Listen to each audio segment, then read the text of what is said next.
The Trump administration is doubling down on the arrest of Newark Mayor Ras Baraka outside an ICE facility in his city. Department of Homeland Security spokesperson Tricia McLaughlin is now suggesting that the New Jersey Democratic Congress members who were there during the scuffle could also face criminal charges. And Trump's border czar, Tom Homan, took it even further. They can stand out and scream all they want. They can trespass, they'll be arrested. If they impede, they'll be arrested. If they knowingly harbor and conceal, they'll be arrested. Joining us now is the subject of all that, my hometown mayor, Newark Mayor Ras Baraka. Mayor Baraka, thank you very much for coming to the weekend. Please give us your reaction to Trump officials' response to that incident, particularly what the border czar just said.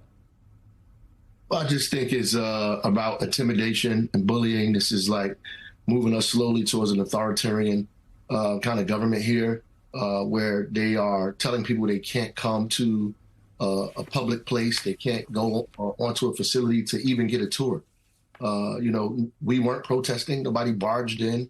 We were there peacefully. I was there for over an hour before they decided to escalate it. These folks simply don't want you to tell them what to do. Unfortunately, that's what democracy is. We have a right to redress our grievances, to speak, you know, against what we think is wrong, and to make people follow the law. And that's what we were doing. Well, one more question for you. Sorry, Mr. Mayor. What specifically is your issue with that facility?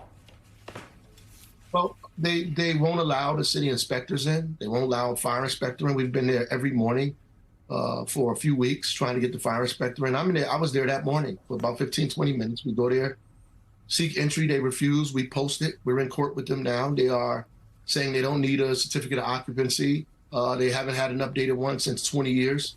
We're saying that they do. And that's a point of contention in the court. It's not solved by Homeland Security. It's not solved by border czar. It's solved by a court. And the court has to weigh in on that. And they have to follow the court's rules. And these people have a pattern of disobeying courts.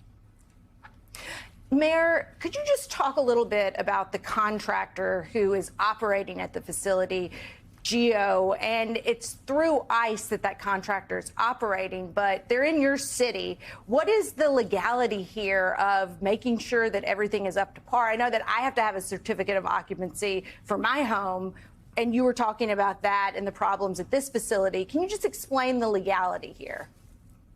Well, GEO is a private group. This is not a federal facility, and they keep acting like it is. It's not a federal facility. They don't have a lease. They have a contract with ICE to operate, you know, hold prisoners or detainees there. This federal facility, this place GEO has to open up under the auspices of local law. Like, they have to get inspections. We have to get a sprinkler inspection, an elevator inspection. You have to get an electrical inspection. All of these inspections are necessary when you are making improvements to a building or adding on to a building or changing the use of a property that was once a drug rehab facility that housed folks that were coming home from incarceration, or a halfway house for a small period of time. Now a long-term detention facility. When you've added all of these beds and are doing another kind of use, you have to go through a certificate of occupancy process. There has to be inspections. You may have to go before zoning or planning board as well. They want to avoid all of that. ICE detention centers, again at the center of controversy, as worries grow about the expansion of these facilities and the reality of the conditions behind bars. And fears are growing for the people held inside of them, many of them alleging they'd been detained without due process. By now, you might recognize this one controversial site called Delaney Hall. It's a new ICE facility in Newark, New Jersey. Local leaders allege that this site opened in defiance of state and local laws, and that the feds haven't been transparent about what's happening inside. Lawmakers say they've been trying to visit for days, but ICE and Homeland Security have repeatedly shut them out. In this video, you'll see Newark Mayor Ras Baraka, along with several lawmakers, protesting the site, asking for access inside. The scene gets incredibly chaotic and tense. On Friday, Baraka was ultimately arrested by officials and charged in federal court with one count of trespassing. He was released a few hours later, but he's still facing those charges. And DHS actually warns other politicians may soon get hit with the same.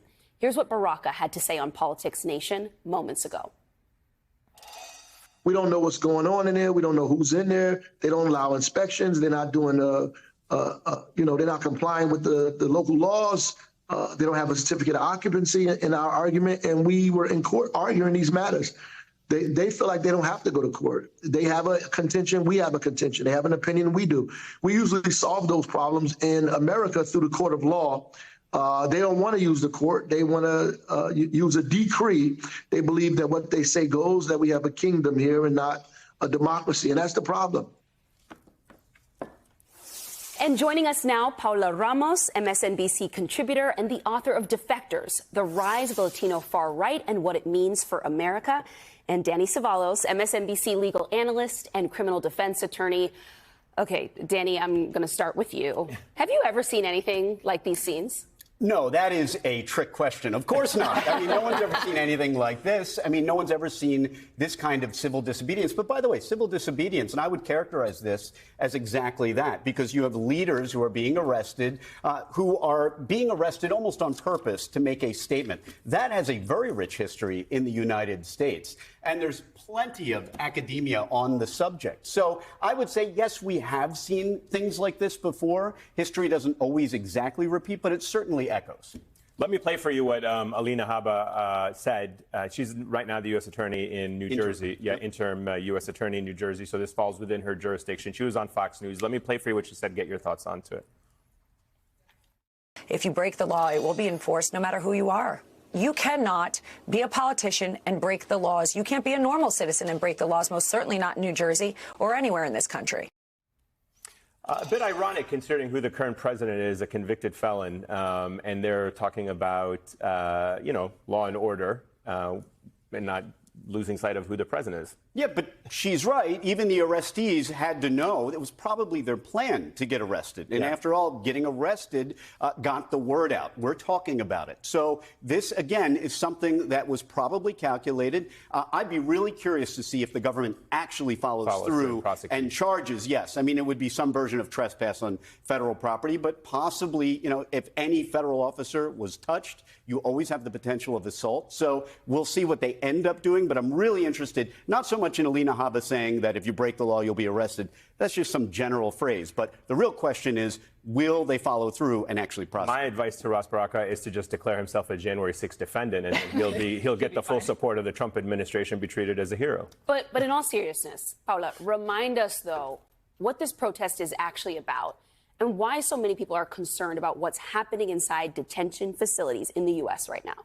I mean, look, we know that inside, before even Donald Trump, there are human rights abuses that are committed inside of these buildings. But I think, to me, what's astonishing is that if you describe the scene that we are just seeing on our screens to anyone that has ever lived through an authoritarian regime, and you describe what we're seeing, which is literally masked armed men detaining and arresting someone because they are peacefully protesting, anyone, I think, would tell you that we're living under some form of a police state, right? And I think, to me, this is part of a larger pattern that we're seeing across the country, right? These, arbitrary arrests, these ICE, which you've seen, these ICE cars outside of college campuses, people being racially profiled in traffic stoplights. Just 2 days ago, you see ICE literally arresting a mother in front of her teenage daughter. What does ICE say? They say, we don't need to show you any papers. And so I think that type of recklessness, now that to me is what's scary. I do not ever underestimate the power of protests in this country, but I do feel that we're starting to feel a fear and a paranoia that to me is indicative of that police state. Do you think these scenes, these images,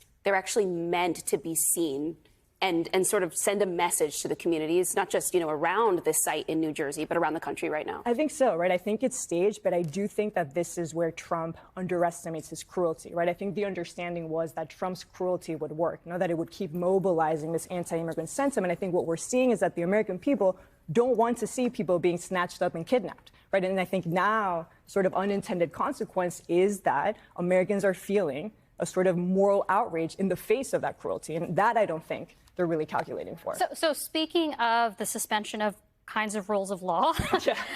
We also had the news this week, Danny, that Stephen Miller, on behalf of the White House, said that the White House is looking into suspending the writ of habeas corpus.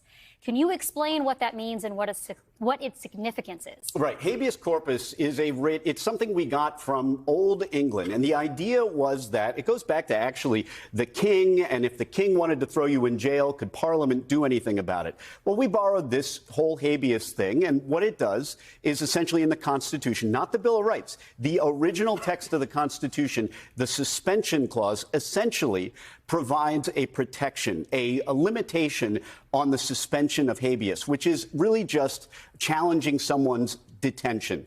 Prisoners can do it, and detainees can use it as well under a federal statute.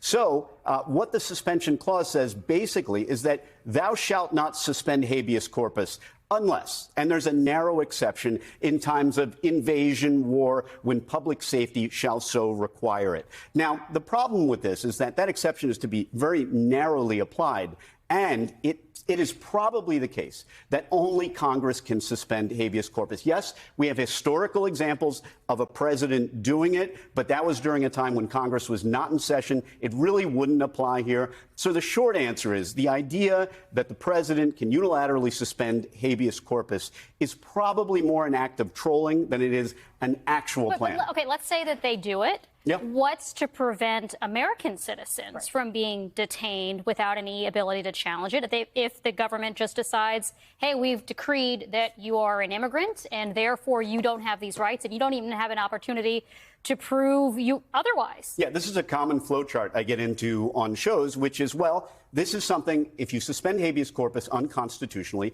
then the courts will say no. I mean, what we have here, what we really have here is Donald getting exposed by his actions. And the police have exposed him, whether or not they meant to. By targeting this mayor, it's made it clear just how totalitarian Trump is acting. Because one thing we've seen from Trump is that on the one hand, he's doing what conservative politicians do everywhere. And I'm not just talking about the United States. They target vulnerable and marginalized people. And they punish them because they don't have a lot of ability to fight back. And so we see Trump target workers in the federal government, regular rank and file workers, not people at the highest level of the military and people at the highest level, not just to people who answer the phones in some cases. And you're also seeing him target people who are here on visas and whatnot. Not doing anything illegal, but they're being made an example of because it's easy. That's typical, and he's doing that. But what Trump is also doing, and he's using police to do it, is targeting people of power. And not in the sense like that you might hope, like no one is above the law. But really what it's saying is no one has constitutional rights anymore. Certainly, poor people, marginalized people, immigrants, these people are being hit hard by Trump, and their rights have always been trampled on, right? These groups of people, even sometimes by Democrats, we have to be honest, right? Right-wing Democrats in particular. But judges, mayors, big law firms, Harvard University, Columbia University, these are bastions of the utmost privilege and power.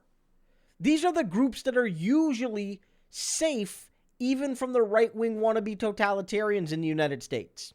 But what Trump has done is forced everyone to realize that his fascism is not going to stop at the people no one cares about, the regular 99%. It's hitting people in the 1% too. And that's going to wake people up.